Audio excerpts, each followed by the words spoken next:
Bueno, muy buenas noches a todos, hermanos y hermanas. Bienvenidos a este nuestro encuentro. Seguimos avanzando de la mano del apóstol, del evangelista San Lucas, analizando este tercer evangelio. Recordemos que hace 8 días continuábamos analizando el camino de Jesús hacia Jerusalén.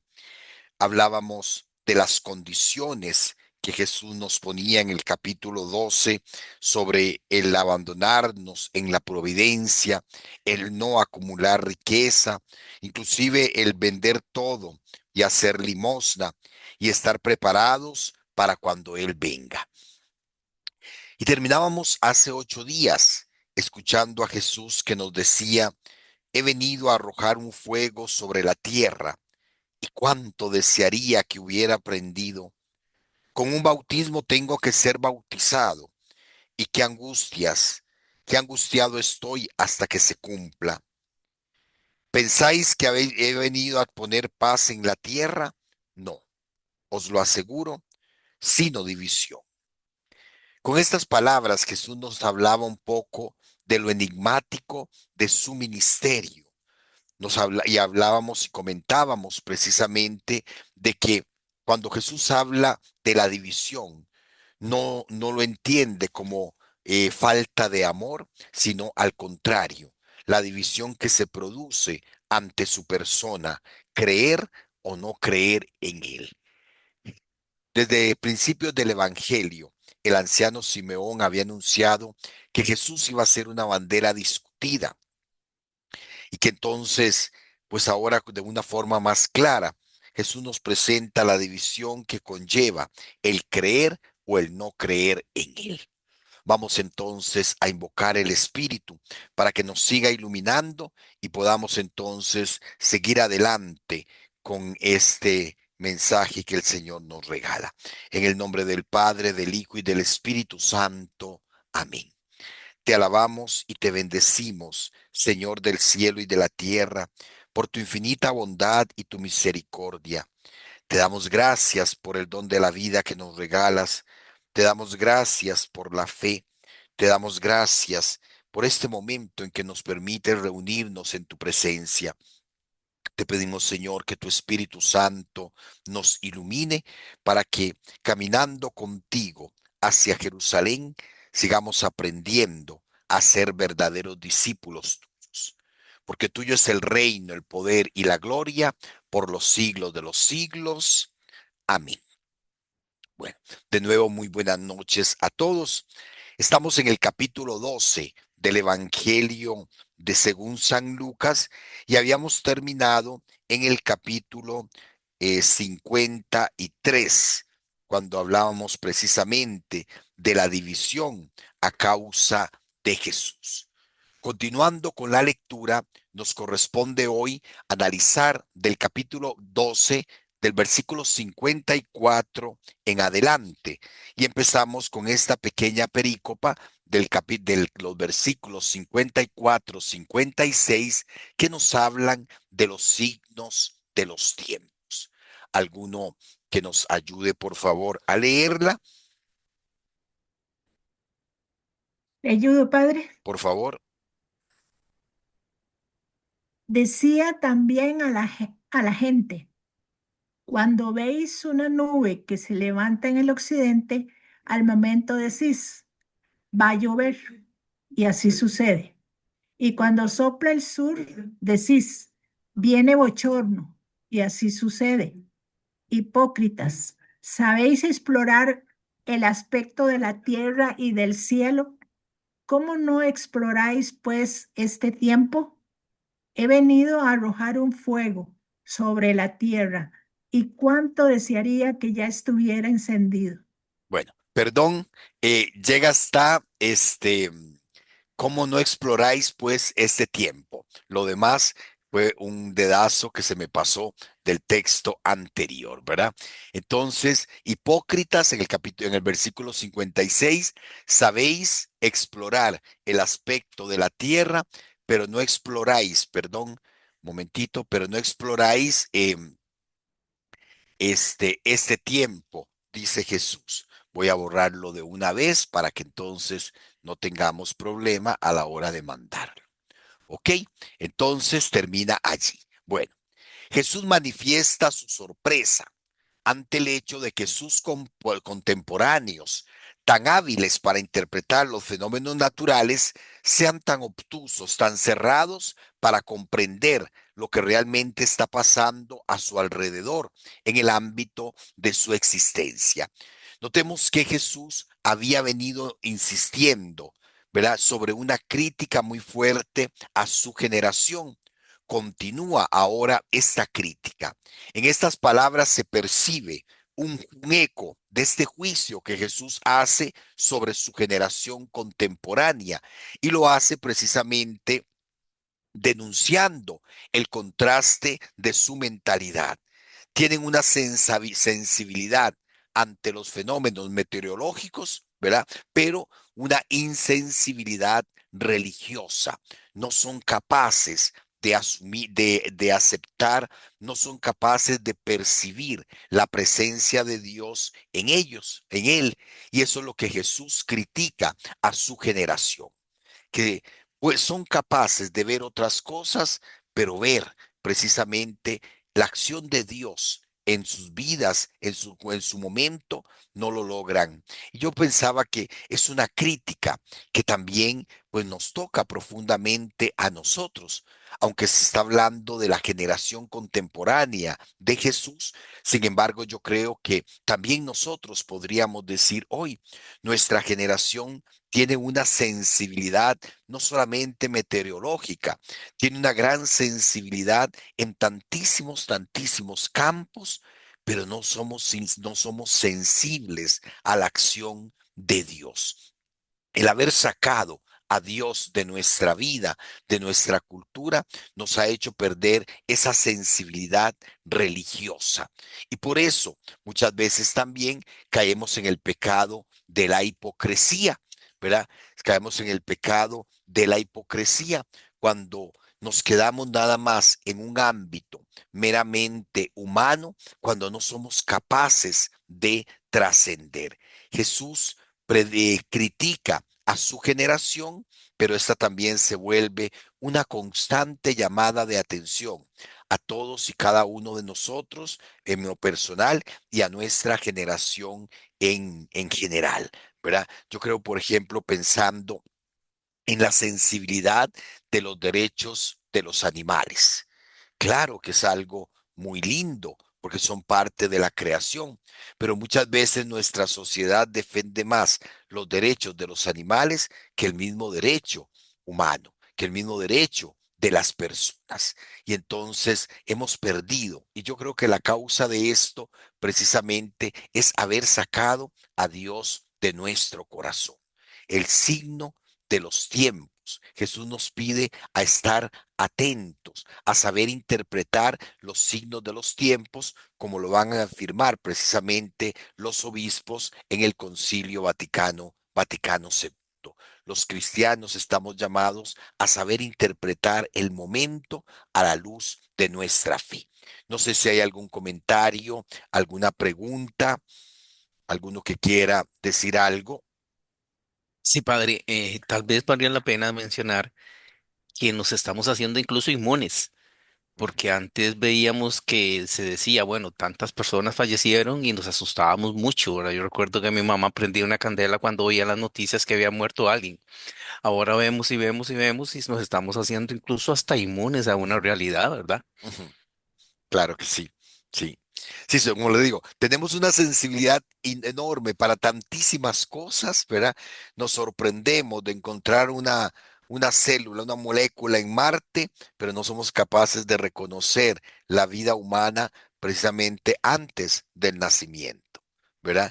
Creemos que una, una bacteria que encontremos en el exterior, en el mundo exterior, digamos, fuera de nuestro planeta, es vida, pero por ejemplo, todo ese fenómeno que sucede por la acción de Dios desde el momento de la concepción, no lo reconocemos muchas veces como vida, ¿verdad? Y así podríamos enunciar un montón de situaciones precisamente de esta insensibilidad o como usted decía, de que nos hacemos inmunes y ciegos y sordos ante tantas cosas, ¿ok? El mismo hecho, perdón, de perder la capacidad de admirarnos, acostumbrarnos tanto a a las cosas que ya no nos admiramos y entonces al no tener la capacidad de admirarnos, perdemos la posibilidad de contemplar precisamente la acción de ese Dios providente, de ese Dios amoroso, de ese Dios Padre que siempre está velando por nosotros. ¿Ok? Bueno.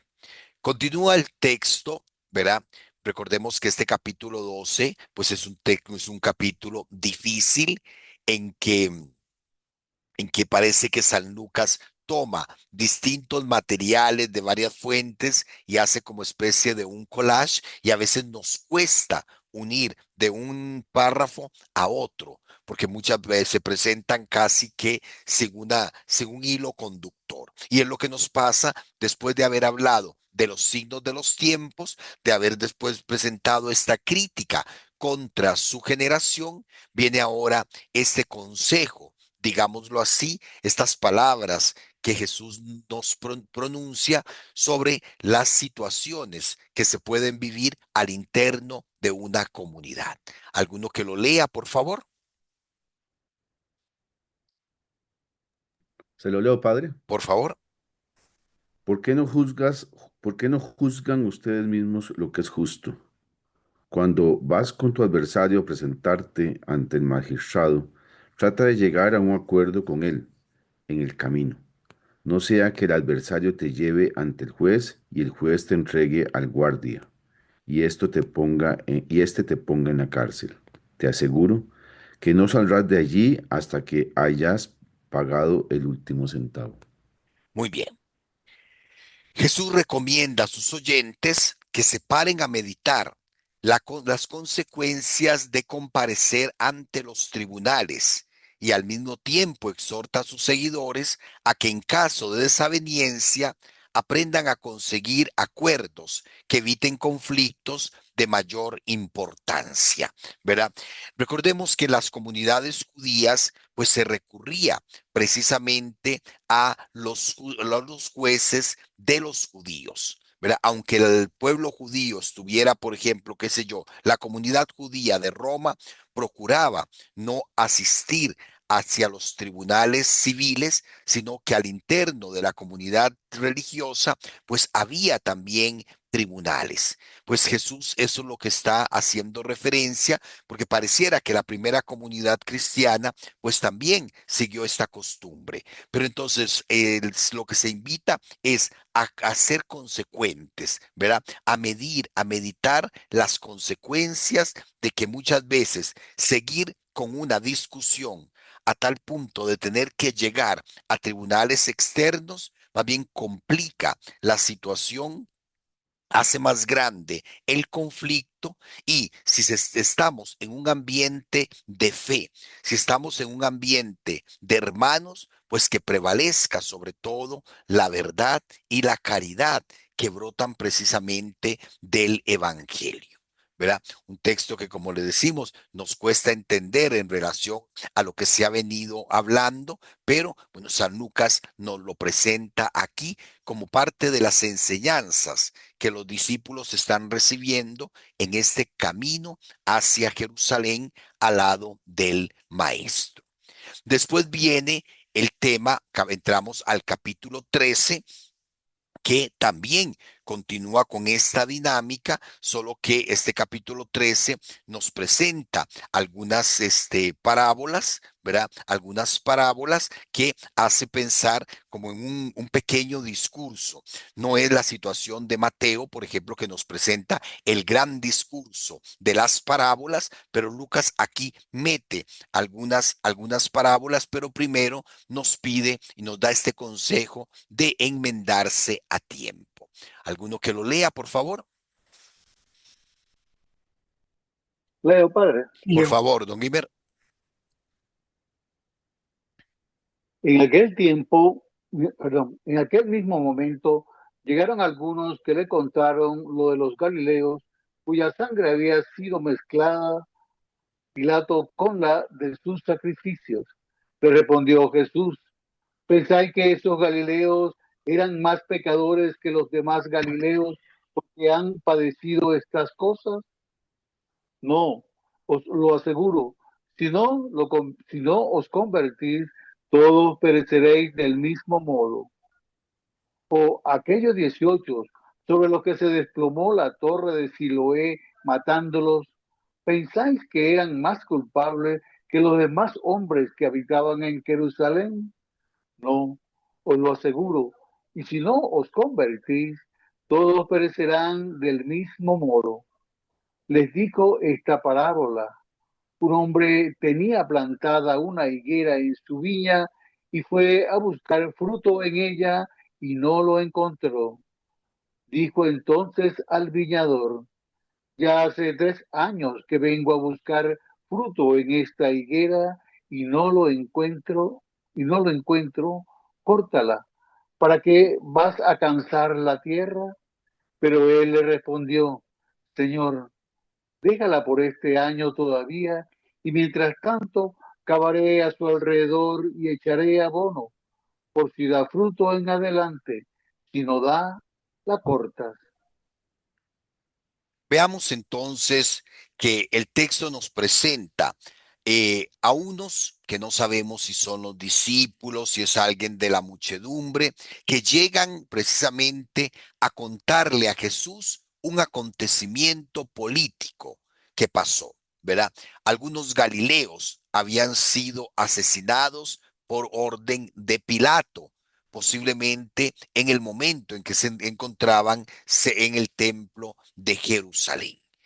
Históricamente no tenemos ninguna referencia, sabemos de la crueldad de Pilatos, sabemos de algunas rebeliones, ¿verdad?, que terminaron precisamente con asesinatos, pero propiamente algo así, con que, como decir que Pilatos haya matado a algunos en el momento en que estaban ofreciendo sacrificios, ¿verdad? La historia no nos lo confirma.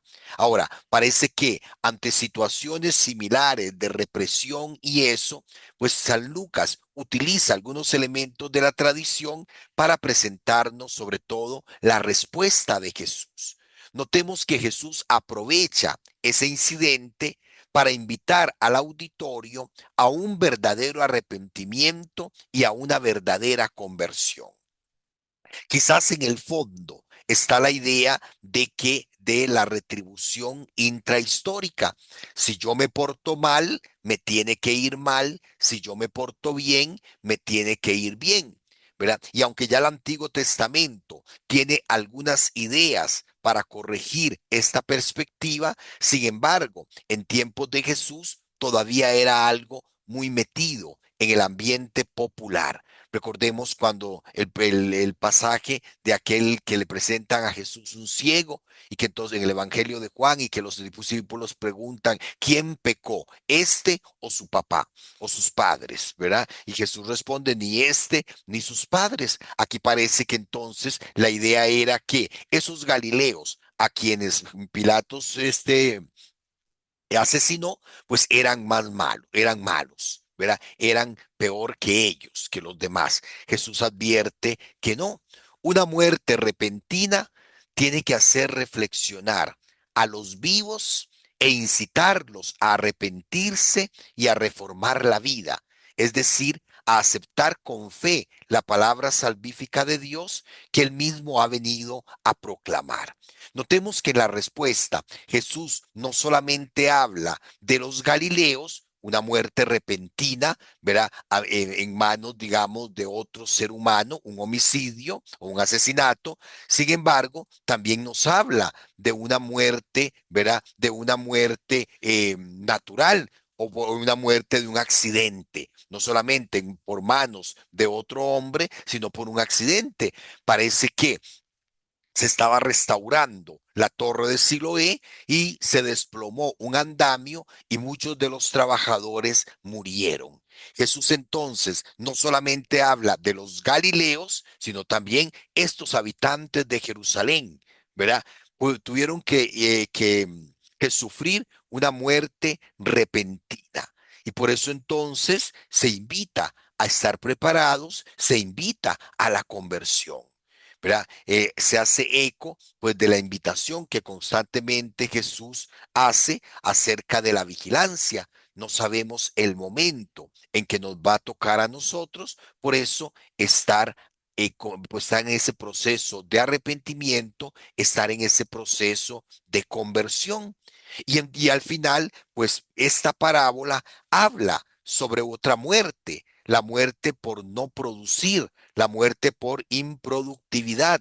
El mensaje de la parábola insiste en que lo que ya se ha dicho, verá que ya se ha concedido la última oportunidad para poner fin a la pereza y a las incesantes dilaciones y transformar esta actitud en verdaderos frutos de conversión.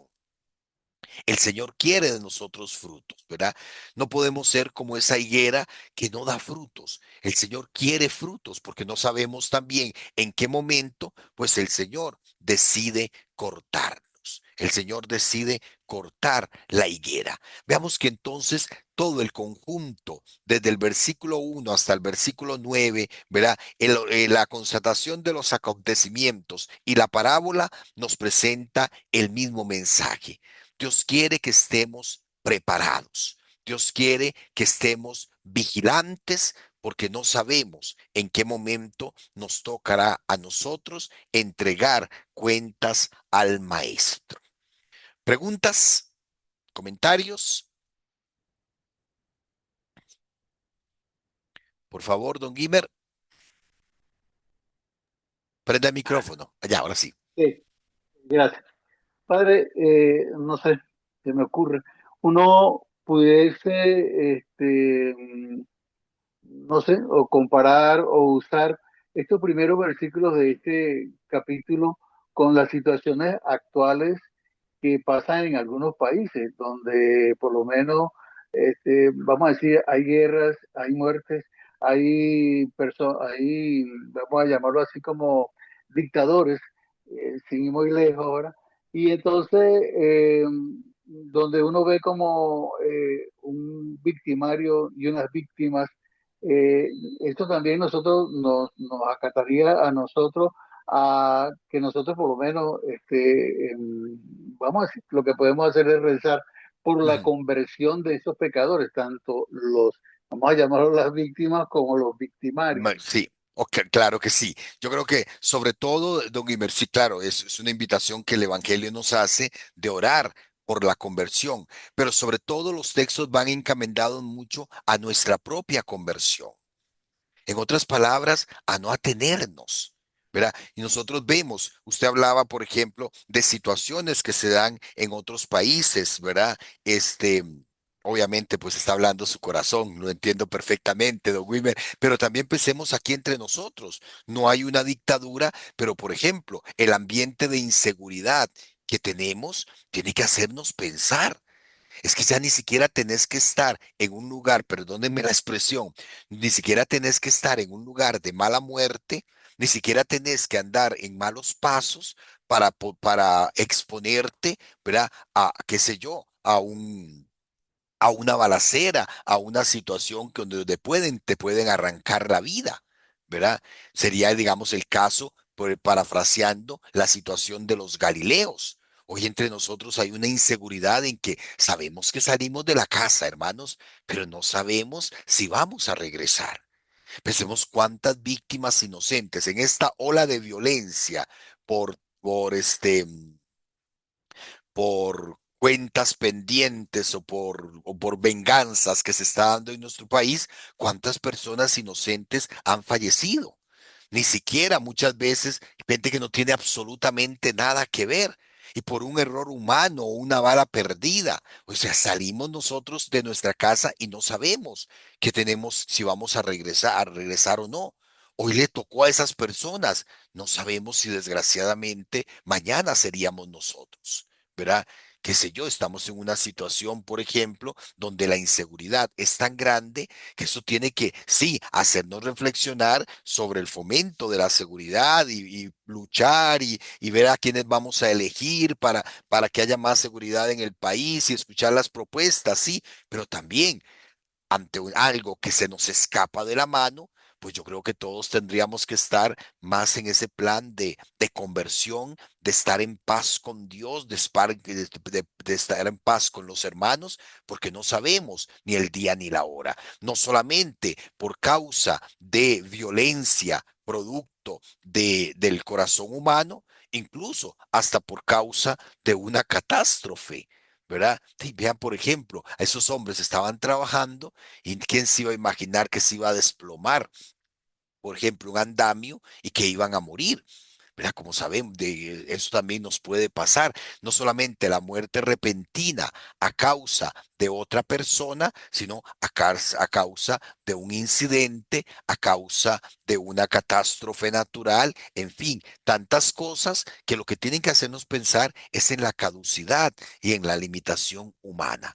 No somos eternos. En cualquier momento y bajo cualquier circunstancia, Dios podría llamarnos a dar cuentas y si no tenemos frutos, pues ¿qué vamos a entregarle a Dios? Doña Eli.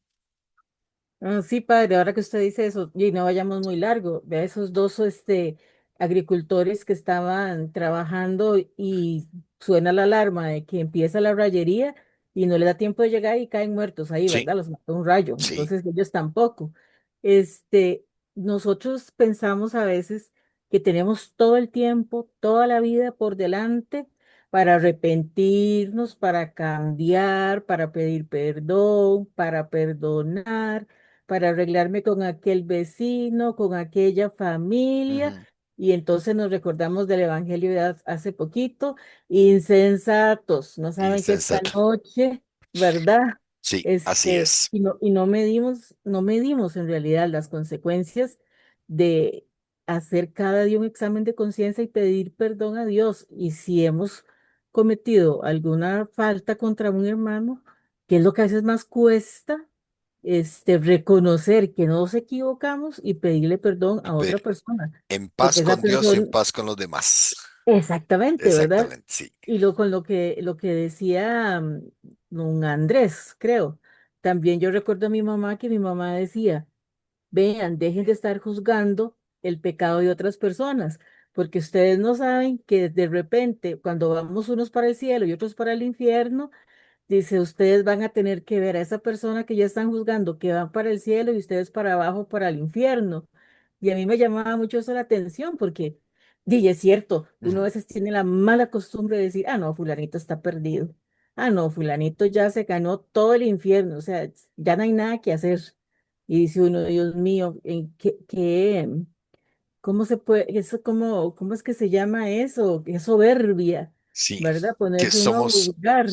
somos muy ligeros de juicio, ¿verdad? Bueno, Exactamente. sí, Y no pero cuidamos que verdaderamente el arrepentimiento es cuidar nuestra alma y nos estamos jugando realmente la vida eterna. la vida eterna, ok. Don Guillermo, muchas gracias. Padre, digamos, hay una gran cantidad, pero una enorme cantidad de personas que viven completamente como si el mundo, como si la vida fuera eterna, ¿verdad? En este Ujú, mundo. Y nunca se detienen a pensar ni a aceptar la salvación gratuita que nos da Jesús a través de su sacrificio. Ya ni modo, si no quieren entender, pues qué difícil, ¿verdad? Pero digamos, el grupo de personas entre las cuales nos incluimos todos nosotros que hemos aceptado sus, esa, esa gracia de ujú, salvación que nos da el Padre Eterno, pero con nuestra naturaleza pecadora, aunque no tengamos la intención ni la inclinación de pecar, pero nuestra naturaleza ujú, pecadora en cualquier momento caemos y pecamos. Le ujú, pongo un pecado muy sencillo y muy simple. Vengo y me tengo una discusión fuerte con mi jefe. Se me cae la Biblia, le digo de todo y salgo del trabajo y no llego vivo a mi casa, tengo un accidente. ¿Qué pasa? Esta persona ha pecado, pero no tiene en su corazón ese deseo ujú. de vivir en el pecado. Sí, sí, no. La salvación no se pierde No, porque no se pierde porque me la dieron, yo no me la gané. yo creo que Dios es el único que puede conocer y medir las intenciones, ¿verdad? Y las intenciones, y tampoco podemos pensar, digamos, en un legalismo, porque el problema es que nosotros Ujú, pensamos en Dios, en Dios como actuamos nosotros. ¿Verdad? El que me la hace, me la paga. No, yo creo que Dios ve la intención que hay en nuestro corazón. Pero sí yo creo que lo importante, digamos, y sobre todo el tema que nos trae este texto, es precisamente eso, estar preparados, ujú. no confiarnos y saber leer esos acontecimientos, ¿verdad? ¿Verdad? Porque, por ejemplo, digamos, cuando incluso pongámoslo desde otra perspectiva, cuando pasa, ahora que Eli hablaba de cómo juzgamos, de esto que se nos cae la Biblia, eso. Por ejemplo, pensemos cuando nosotros nos damos cuenta a través de las noticias o a través de las redes sociales, ¿verdad? Por ejemplo, de una situación. Voy a poner algo muy concreto, ¿verdad? Un señor, se descuida irresponsablemente, se emborracha y borracho, ¿verdad? Atropella a una persona y esa persona muere. Inmediatamente, nosotros, papás, sale la noticia y hermanos, hagamos el esfuerzo de leer los comentarios, ¿verdad? Es que explotamos y, y redirigimos todo nuestro odio, todo nuestro resentimiento, todo contra esa persona, ¿verdad? Que lo quemen vivo, que se pudra en la cárcel, que le pasen por encima con el carro. Y podemos decir y leer un montón de cosas. ¿Y si esa persona fuera un familiar muy cercano? Si esa persona fuera mi hermano, mi hijo, que cometió ese error, sí, un error terrible, pero si esa persona fuera un pariente mío, ¿seríamos tan duros para juzgar? Yo creo que no. Y por eso tenemos que tener mucho cuidado y saber leer estos acontecimientos, incluso estas desgracias de las que estamos rodeados, como una llamada de atención de parte de Dios, no en contra ni de los galileos ni los trabajadores en Jerusalén, sino una llamada de atención, pero bueno, y si hubiera sido yo el que estuve ahí, si hubiera sido yo la víctima, ¿en dónde estaría ahora? ¿Qué le estaría diciendo a Dios? ¿Qué le estaría presentando a Dios? Por eso, vean que se habla de enmendarse a tiempo. Pero ¿cuál es el tiempo? ¿Verdad? Como dice el texto, ahora es el tiempo preciso. Ahora es el tiempo de la conversión, no mañana, porque mañana no sabemos si vamos a llegar. ¿Ok? Entonces, claro que sí, ¿verdad? Hay mucho que hablar con respecto a esto, pero yo creo que quedarnos en el corazón con esta llamada de atención que el Señor nos hace. Ninguno de nosotros puede mover un dedo para añadir un minuto o una hora a nuestra propia vida. Pero entonces por eso, estar siempre preparados y saber enmendar nuestras situaciones a tiempo. ¿Ok? Esos mensajes tan lindos que decía y tan humanos del Papa Francisco, ¿verdad? En el matrimonio, si van a pelear, peleen, decía el Papa, ¿verdad? Pero no lleguen a la noche sin haberse arreglado. No se acuesten sin haberse puesto en paz, decía el Papa, insistía precisamente a partir de esta invitación que el Señor nos hace. Doña Jenny, Padre, el estar preparado es estar en gracia. estar en gracia, sí, claro que sí, y recordemos que eso es lo que Dios quiere de nosotros, ¿verdad? Que somos pecadores, pero bueno, y si pecamos, sabemos que tenemos la fuente del perdón y la misericordia, y estar sobre todo, ¿verdad? En ese esforzarnos. ¿Se acuerdan el domingo cómo se insistía en esta palabra? En esforzarnos, ¿verdad? En asumir, digamos, lo que significa aceptar la salvación que Dios nos da. Dios nos regala la salvación, pero esfuércense por entrar por la puerta estrecha, ¿verdad? Ese esfuerzo que nos invitaba el Señor de vivir en gracia, de vivir en gracia, ¿verdad? Claro que sí, doña Jenny, yo diría que el estar preparados, y qué mejor forma de estar preparados es estar en gracia de Dios. Arreglar los enredos que tenemos inmediatamente, no alargar mucho las situaciones porque no sabemos cuándo nos toca. ¿Ok? ¿Listo? Gracias. Bueno, ok. Continúa el texto y ahora nos va a presentar una situación igual que pareciera no tiene que ver con lo que estamos leyendo, con esta invitación a la penitencia, con esta invitación a dar frutos, y aparece entonces Jesús en medio del camino enseñando en una sinagoga. ¿Alguno que lo lea, por favor? Leo. Sí, por favor, don Guillermo. Jesús enseñaba en una de las sinagogas en el sábado. Y aquí una mujer que tenía espíritu de enfermedad desde hacía 18 años andaba encorvada y de ninguna manera se podía enderezar. Cuando Jesús la vio, la llamó y le dijo: Mujer, quedas libre de tu enfermedad. Puso las manos sobre ella y al instante se enderezó y glorificaba a Dios. Y respondiendo el principal de la sinagoga, enojado de que Jesús hubiera sanado en sábado, decía a la gente: 6 días hay en la semana en los cuales se debe trabajar. Vengan pues en estos días y sean sanados, y no en el día de sábado. Entonces el Señor le respondió diciendo: Hipócrita, ¿no desata cada uno de ustedes en sábado su buey o su asno del pesebre y lo lleva a beber? Y esta, siendo hija de Abraham, a quien Satanás ha tenido atada por 18 años, ¿no debía ser liberada de esa atadura en el día del sábado? Cuando él decía estas cosas, todos sus adversarios se avergonzaban, y todo el pueblo se regocijaba por todas las cosas gloriosas que él hacía. Muy bien. Bueno, vamos a ver que aquí, al capítulo siguiente, vamos a encontrar un texto muy parecido.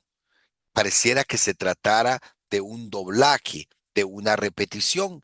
Pero veamos entonces las circunstancias. San Lucas empieza precisamente hablándonos de las circunstancias en las que se da este milagro, llamémoslo así. Insistes que es el sábado, el día sagrado para los judíos, y que es en la sinagoga, el lugar sagrado para los judíos. Y resalta precisamente la oposición del jefe de la sinagoga.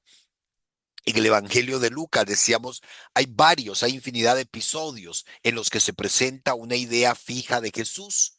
La felicidad de un ser humano tiene prioridad absoluta, por encima incluso de las prescripciones religiosas, como la observancia del sábado. Jesús es Señor del sábado. Y si precisamente la misión de Jesús es venir a liberar, ¿se acuerdan el discurso en Nazaret? ¿Verdad?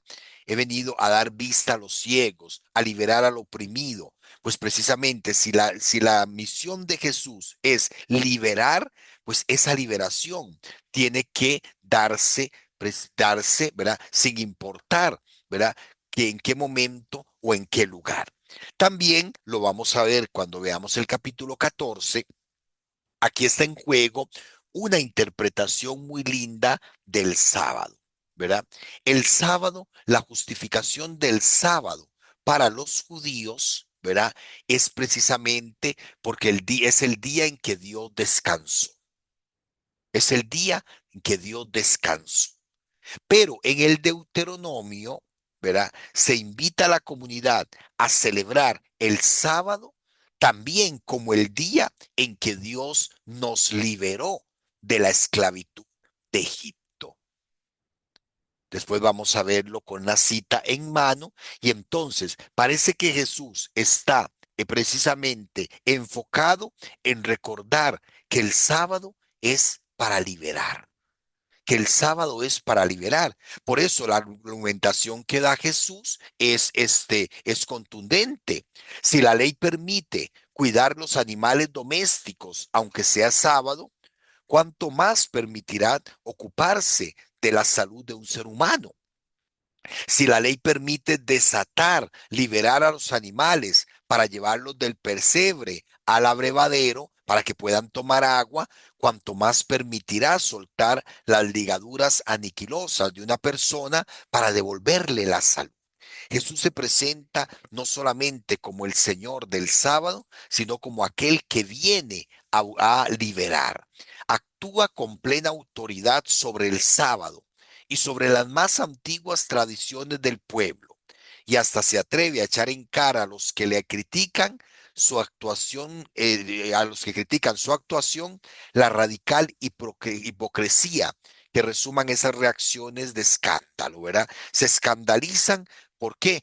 Porque Dios está haciendo lo que la misma palabra dice: liberar, ¿verdad? Sanar, ¿verdad? Redimir precisamente a aquellos que están oprimidos bajo el peso del mal. En este caso, ¿verdad? Jesús atribuye a esta enfermedad, una persona que estaba encorvada, ¿verdad? Habla precisamente de que el demonio, respondiendo a la interpretación de la época, ¿verdad? A las creencias de la época, pues que la enfermedad era una consecuencia directa de la acción del mal. Jesús libera porque Él es el Señor del sábado y precisamente porque es el Salvador, el que viene a liberar al pueblo.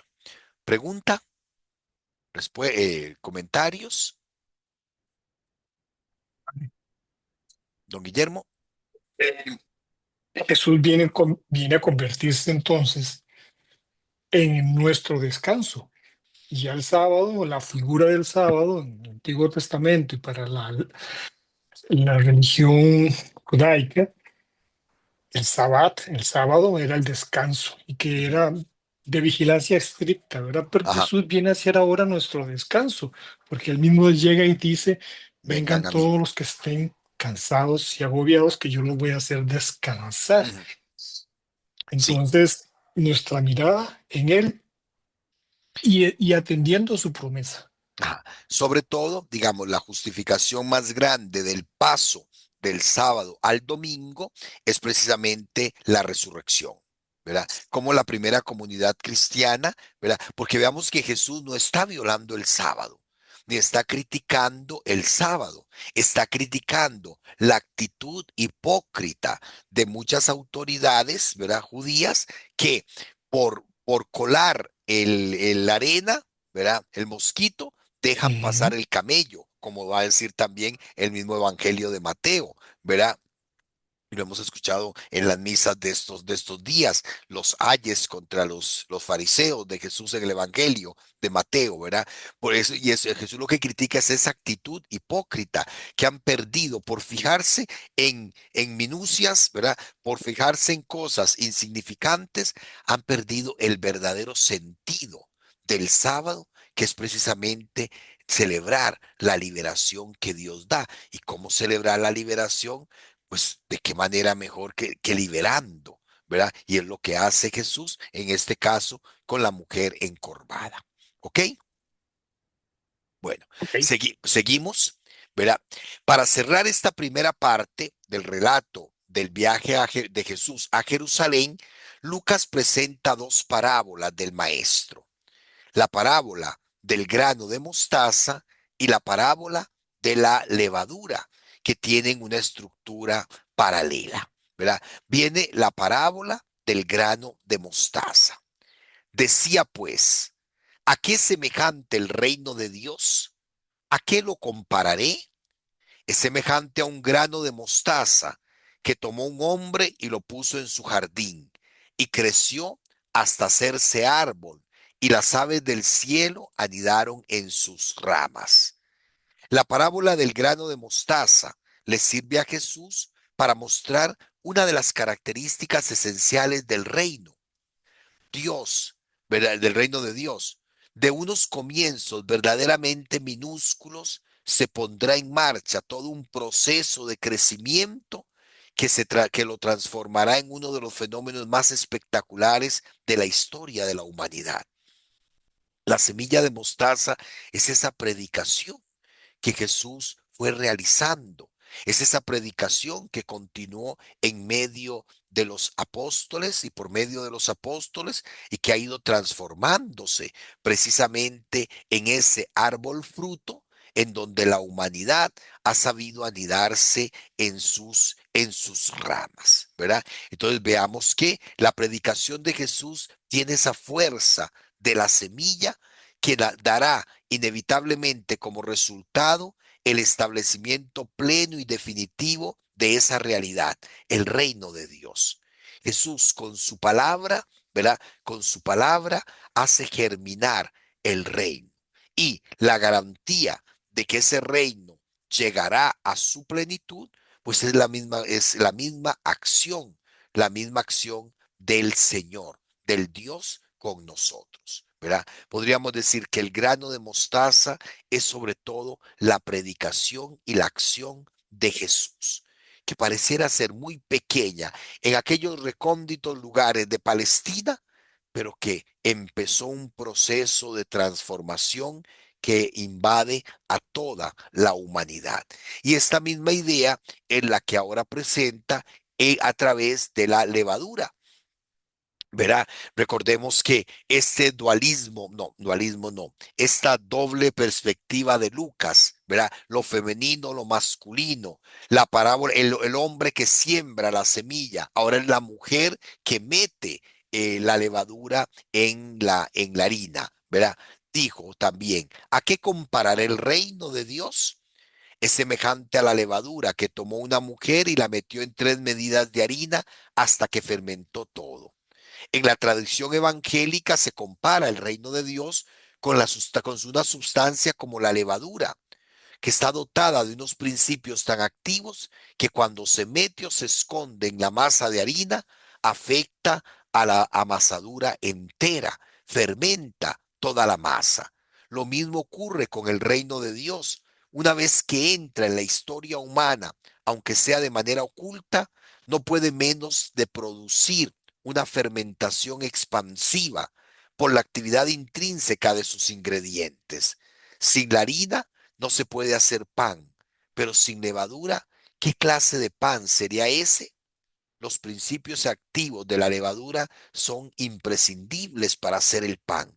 Y eso es lo que sucede con el reino.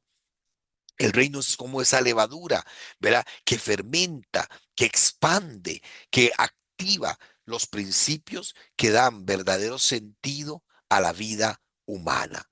Con estas dos parábolas que acentúan este dinamismo incontenible del reino, su poder de transformación, termina la primera parte del relato de Lucas, ¿verdad? Que Lucas consagra a la subida de Jerusalén.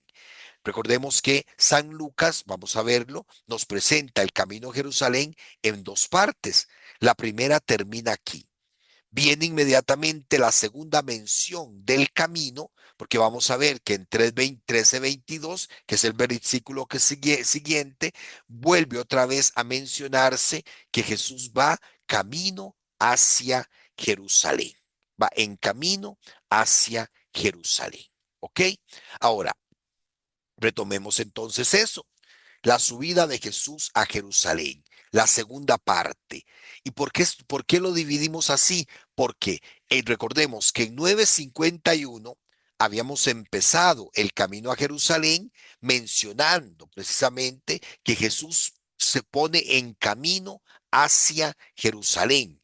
Ahora, en 13:22 se vuelve a mencionar el camino y se vuelve a mencionar el destino hacia el cual se dirige Jesús sus pasos, que es precisamente la ciudad santa. Y con esta sección empieza la cuarta sección del Evangelio según San Lucas, ¿verdad? Por esa mención que se hace. Y leámoslo aquí. ¿Alguno que lo lea? ¿Se lo leo, padre? Por favor, don Andrés. Ok, del 22 al 30. 30. Jesús iba enseñando por las ciudades y pueblos, mientras se dirigía a Jerusalén. Una persona le preguntó, Señor, ¿es verdad que son pocos los que se salvan? Él le respondió, luchen por abrirse camino por la puerta estrecha, porque les aseguro que muchos querrán entrar y no lo conseguirán. En cuanto el dueño de casa se levante y cierre la puerta, ustedes desde fuera se pondrán a golpear la puerta, diciendo, Señor, ábrenos. Y él les responderá, no sé de dónde son ustedes. Entonces comenzarán a decir, hemos comido y bebido contigo, y tú enseñaste en nuestras plazas. Pero él les dirá, no sé de dónde son ustedes, apártense de mí todos los que hacen el mal.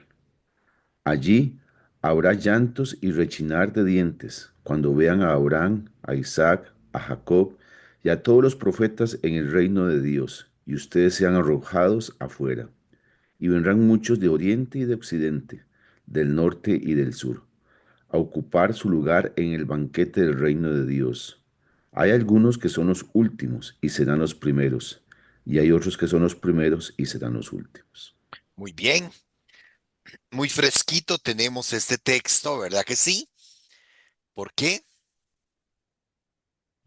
Porque fue la lectura del domingo. La lectura del Evangelio, ¿verdad? El domingo 21 de tiempo ordinario, en este ciclo que estamos, que es el ciclo C, nos regalaba precisamente este texto del Evangelio según San Lucas, ¿verdad? Del Evangelio según San Lucas. Veamos entonces que el versículo 22 se nos presenta como un sumario, como un pequeño resumen que adquiere aquí una característica muy importante porque es la segunda vez que se menciona el camino.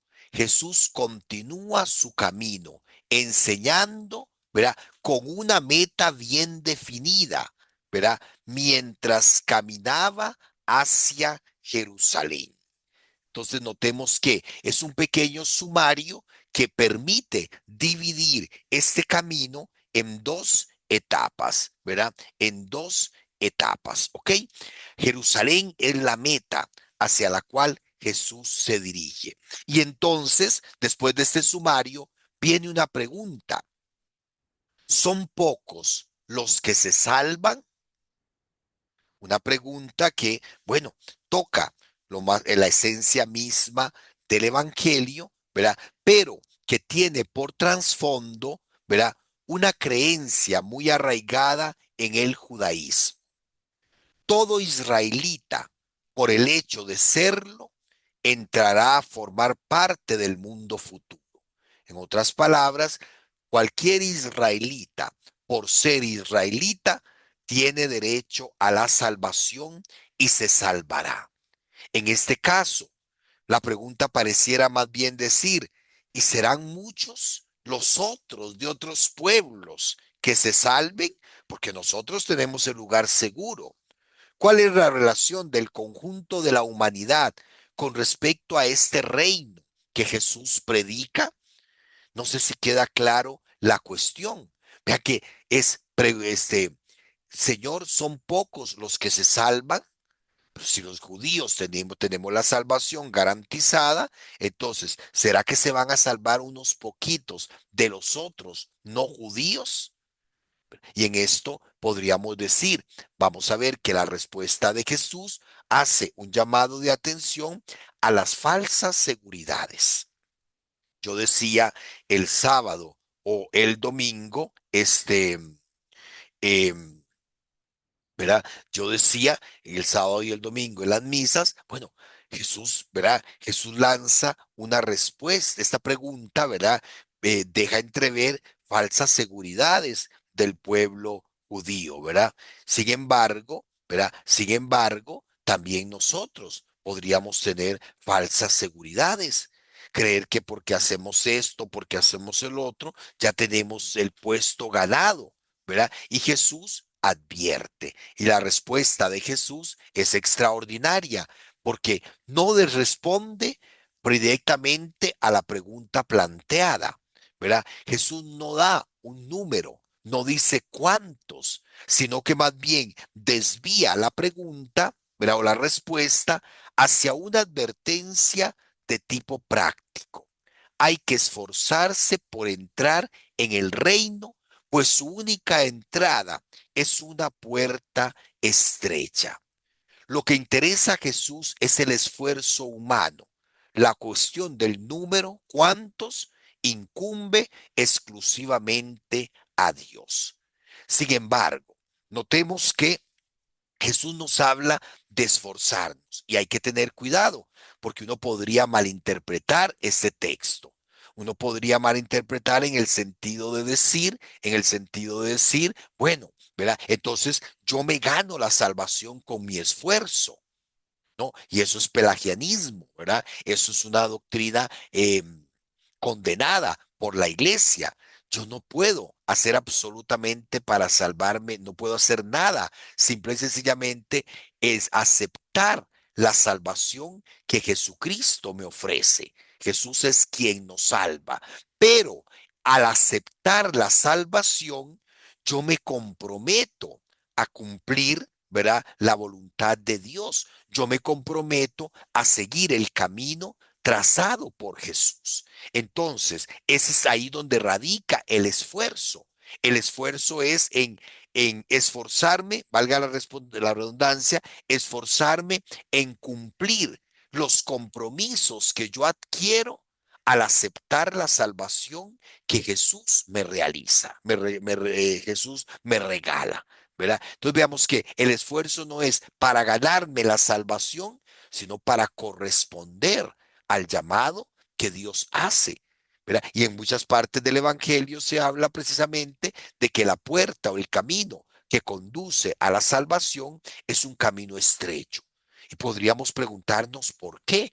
¿Por qué Jesús compara con una puerta estrecha? Porque en otro texto del Evangelio se habla de un camino estrecho, porque no es el camino de nuestra voluntad, no es el camino de nuestras pasiones, no es el camino que nosotros queremos o que más nos gusta, es el camino de la voluntad de Dios.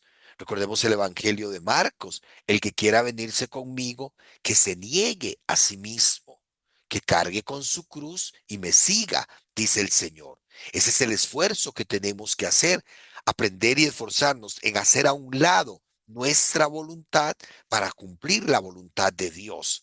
Aprender a hacer a un lado nuestros criterios para poder seguir los criterios de Dios. Aprender a hacer a un lado nuestro egoísmo, nuestro egoísmo con natural, ¿verdad? Que tenemos, ¿verdad? Para que entonces prevalezca el mandamiento supremo del amor. Ahí es donde está el esfuerzo, ¿verdad? El esfuerzo, ¿verdad? Por alcanzar, ¿verdad? Esa concordancia entre mi vida y mi fe. Saber responder a la invitación que Dios me hace y y a la responsabilidad que yo tengo, ¿verdad? Como creyente, ¿verdad? Creer no es solamente decir Señor, Señor, es hacer la voluntad de Dios. Y ahí es donde tenemos que poner ese esfuerzo porque sabemos que la puerta es estrecha. ¿Hasta aquí alguna pregunta, algún comentario? Padre, un Sí. comentario que me trae a la mente que en el libro en la carta del apóstol Pablo a los Romanos, él hace una aclaración bastante exacta de que Dios nos salva o las personas no se salvan por pertenecer a una familia, cuando se refería a la descendencia de Abraham, porque entre Esaú y Jacob, él escogió a Jacob y no a Esaú. Entonces, no por pertenecer a un grupo, como en este caso que decían los israelitas, ya nosotros somos salvos, ¿cuántos de los demás serán salvos? Muy equivocados estaban, porque el Ujú. Señor iba a tener compasión del que Él quiere tener compasión también. Ajá, sí, ok. Muy bien, doña Ceci.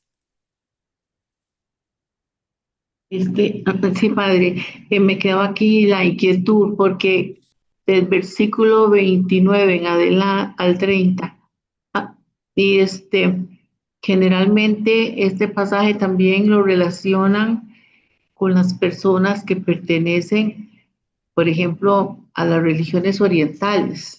Ahorita entramos a ello. ¿Lo está viendo, ya sé sí?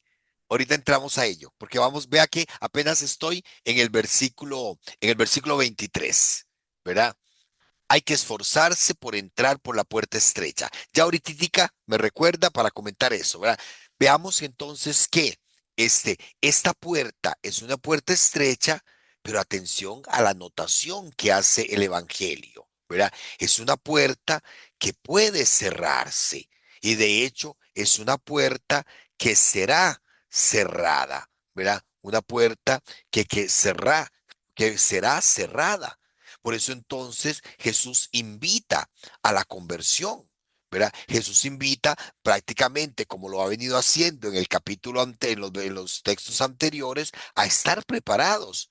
Porque llega un momento en que el Señor cerrará esa puerta. Y una vez que esa puerta se cierre, ya no hay marcha atrás. Si no fuimos capaces de esforzarnos, si no fuimos capaces de estar preparados, de corresponder a la voluntad de Dios, una vez que se cierre la puerta, ya no podemos decir porque, Señor, Señor, Señor, ábrenos. No, se escuchará la voz del Señor que diga, no los conozco, ¿verdad?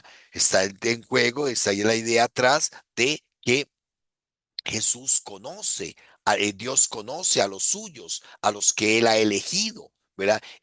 A través de estos textos de los profetas. Entonces, el que no, el que oiga que Jesús le dice, no los conozco, es porque no ha sabido corresponder precisamente a su elección.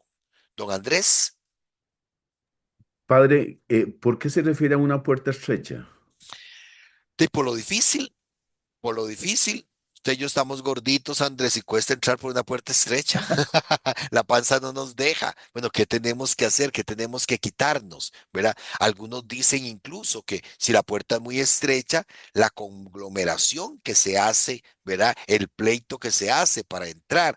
Pero sobre todo es eso. Yo pienso que, porque es que, Andrés y compañeros, ¿es fácil ser buenos? ¿Es fácil cumplir la voluntad de Dios? No. No, y el que diga que el evangelio es fácil, no ha entendido el evangelio. Jesús por eso nunca nos ha dicho que el camino que conduce a la vida es el camino fácil.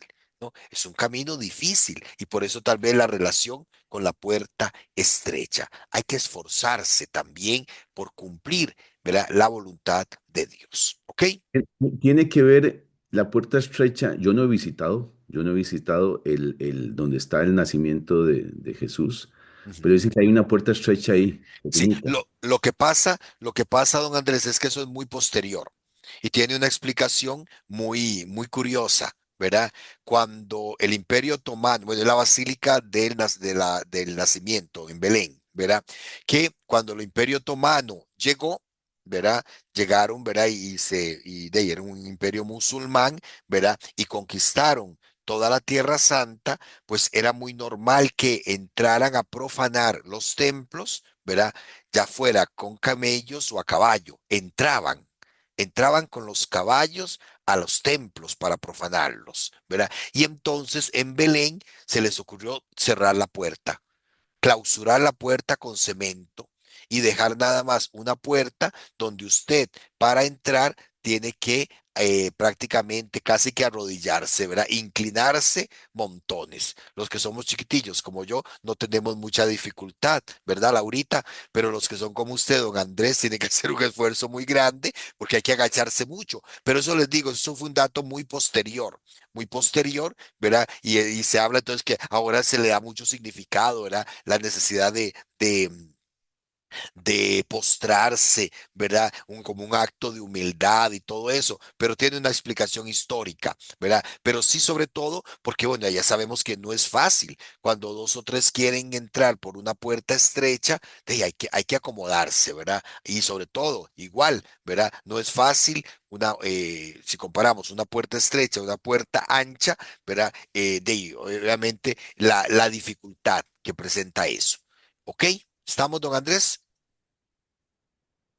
Bueno, Sí, excelente, gracias. don Guillermo, Padre, yo me imagino que el camino es estrecho y la puerta también es estrecha porque no es muy transitada.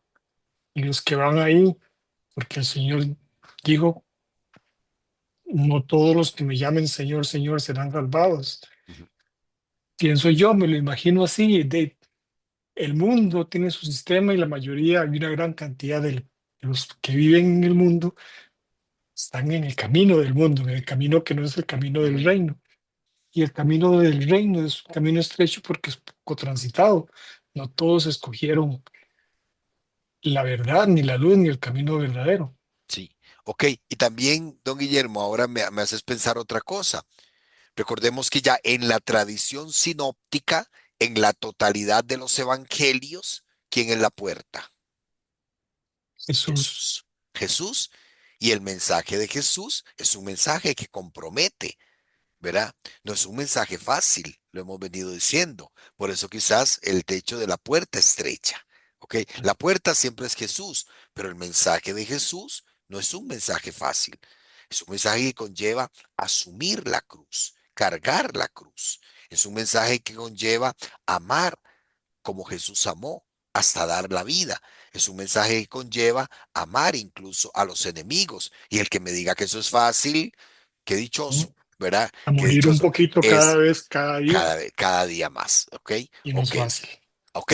Ahora, veamos entonces que es una invitación al esfuerzo, es una invitación a la conversión, pero es una invitación, ¿verdad? Que compara también el banquete del reino. El reino con un banquete, ya Marcos, ya Lucas va preparándonos para los capítulos siguientes, sobre todo el capítulo 14, que va a insistir en las enseñanzas del reino, ¿verdad? Pero sobre todo es un reino que está abierto, ¿verdad? Es un reino que está abierto. Vean que no es cuestión de entrar o no entrar. Con estos versículos que doña Ceci preguntaba, ¿verdad?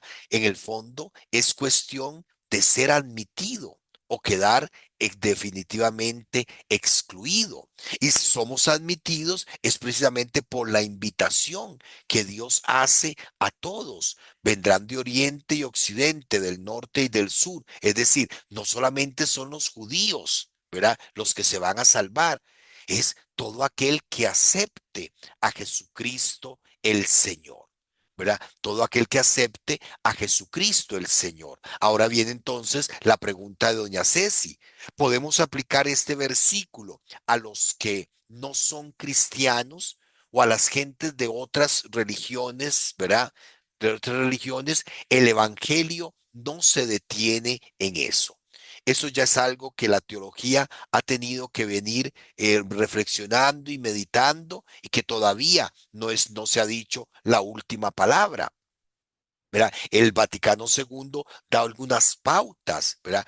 Los otros de otras religiones se podrán salvar por las semillas del reino, ¿verdad? Pero aquí, doña Ceci se refiere exclusivamente a los paganos, a nosotros, que sin ser judíos, que sin ser de la raza judía, pues hemos aceptado la salvación que Jesús nos da. Hemos sido invitados por el mismo Jesús. Y ahora, somos admitidos precisamente si hacemos ese esfuerzo por corresponder a la gracia de Dios. El Evangelio también lo va a decir, somos admitidos y vamos a permanecer en el reino si nos ponemos el traje de fiesta, el traje de boda. ¿Se acuerdan la parábola de aquel que entró pero no se puso el traje de boda? Y San Agustín dice, los santos padres dicen, el traje de boda es precisamente el traje del cumplimiento de la voluntad de Dios. ¿Ok? Doña Ceci, te contesté entonces. Veamos que aquí lo que está en juego, sobre todo es lo que está marcado, es la universalidad de la salvación. De todos los lugares de la tierra estamos invitados a participar de la salvación. Ahora, el Evangelio nos habla de la salvación a través de la única puerta, que es Jesucristo el Señor. ¿Qué pasa con los que no creen en Jesucristo?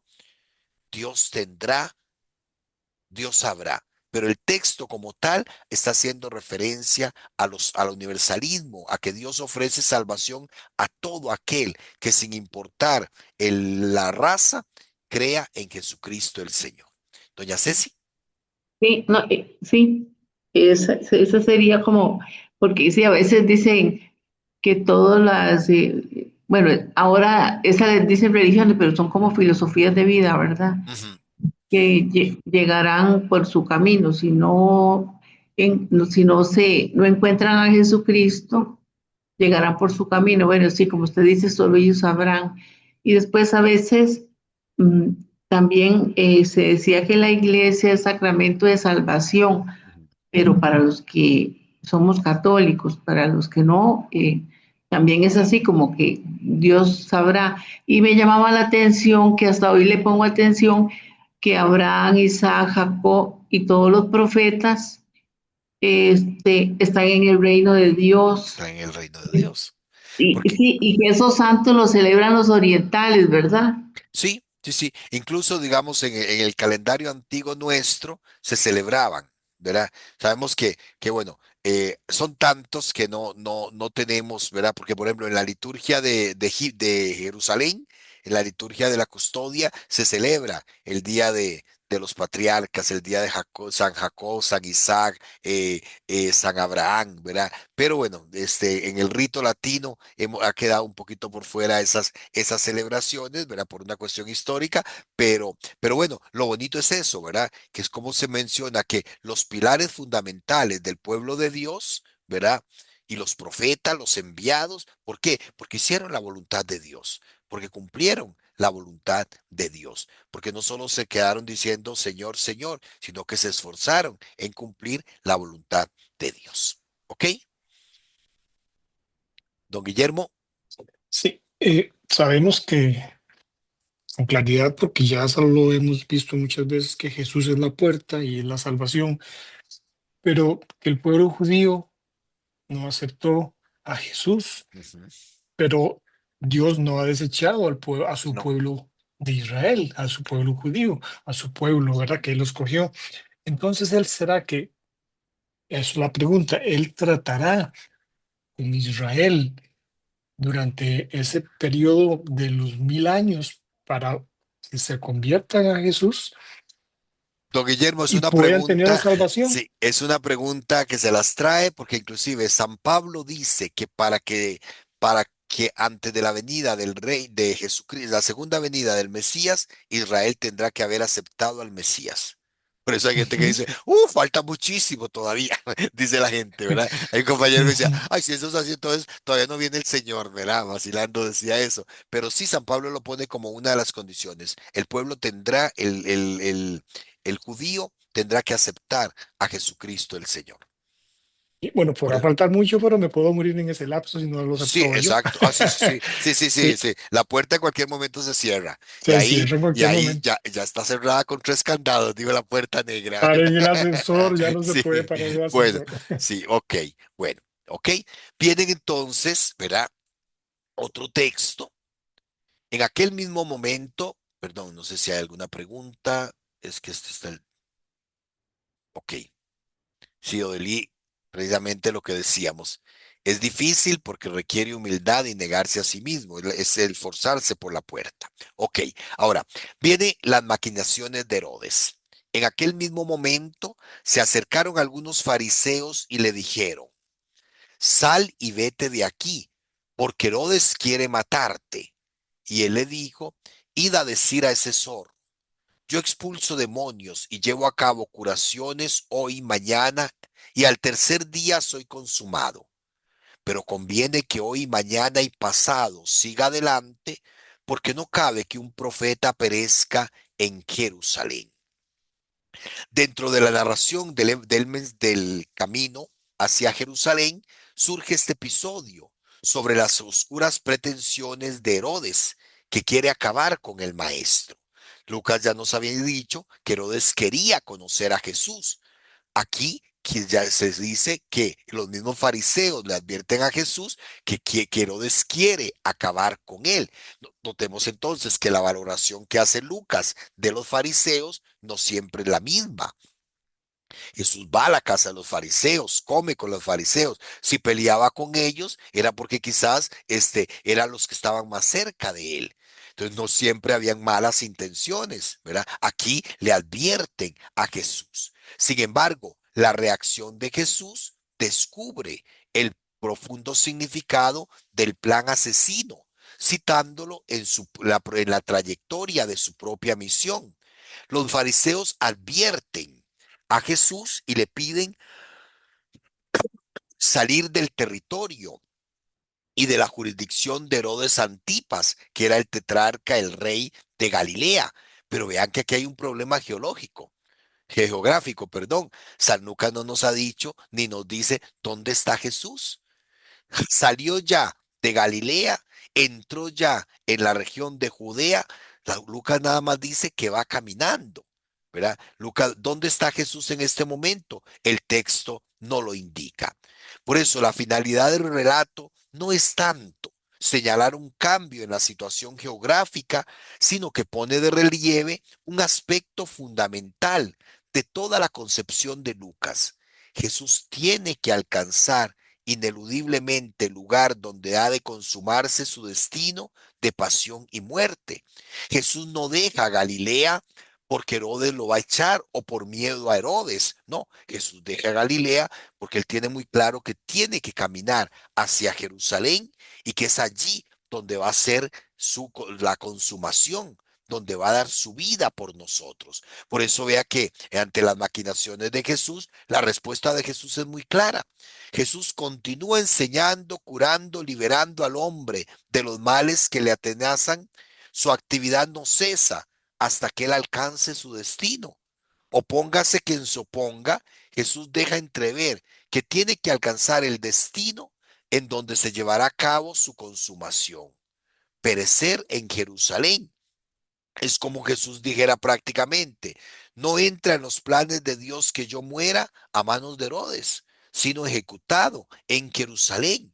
Si yo voy a Jerusalén no es huyendo de ese zorro, ¿verdad? La palabra zorro en ese momento hace referencia, como en español también hoy, a una persona astuta, a una persona astuta, ¿verdad? Y en el griego de la época, ese es el significado que tenía, ¿verdad? Entonces Jesús dice, vayan, díganle a esa persona, a ese astuto, ¿verdad? Que yo tengo marcado mi camino. Si salgo de Galilea, no es por miedo a él, ¿verdad? Y además es en Jerusalén donde voy a entregar mi vida, donde voy a ser, donde soy consumado, ¿verdad? ¿Y por qué? Porque todos los profetas han muerto en Jerusalén. Otra cosa que también no tenemos forma de comprobarla, ¿verdad? Algunos profetas murieron en Jerusalén, no todos, ¿verdad? Pero es como algo típico, ¿verdad? De hacer referencia, los elegidos de Dios mueren en la ciudad de Dios. Ok, preguntas y vean que precisamente por mencionar a Jerusalén, ahora entonces viene este versículo 34-35, que es como una lamentación. Jerusalén, Jerusalén, la que mata a los profetas y apedrea a los que le son enviados. ¿Cuántas veces he querido reunir a tus hijos como una gallina su nidada bajo las alas y no habéis querido? Pues bien, se os va a dejar vuestra casa. Así os digo que no volveré a ver hasta que llegue el día en que digáis, bendito el que viene en nombre del Señor. Siguiendo el mensaje, ¿verdad? Del Antiguo Testamento, Jesús dirige este apóstrofe apasionado, repitiendo en eco el doble vocativo, Jerusalén, Jerusalén, como las grandes lamentaciones del Antiguo Testamento. La capital del pueblo elegido, la morada de Dios en medio de Israel, que debería abrir sus puertas de par en par a la palabra y a la persona de Jesús, va a ser precisamente símbolo de su obcecación y de su rechazo. A pesar de la bienvenida inicial, llena de efímeros entusiasmos y aclamaciones pasajeras, y un día tendrá que lamentarse de otra venida del Señor que llega para dictar sentencia. ¿Verdad? Es una lamentación que Jesús hace donde deja entrever precisamente que Jerusalén no ha sabido responder tampoco a esa apertura al Mesías porque no ha querido reconocer, ¿verdad? Lo aclaman, bendito el que viene en nombre del Señor al entrar gloriosamente en Jerusalén, pero menos de una semana después lo están crucificando. ¿Ok? ¿Preguntas? Viene entonces el capítulo 14, ¿verdad? Que son las enseñanzas de Jesús en torno a la mesa, ¿verdad?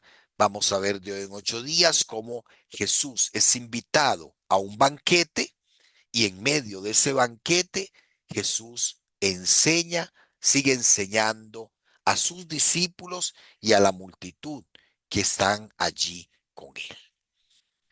Bueno, lo dejamos aquí, hermanos. Entonces, hermanos, de hoy en 8 días, ¿verdad? Estamos ya en septiembre.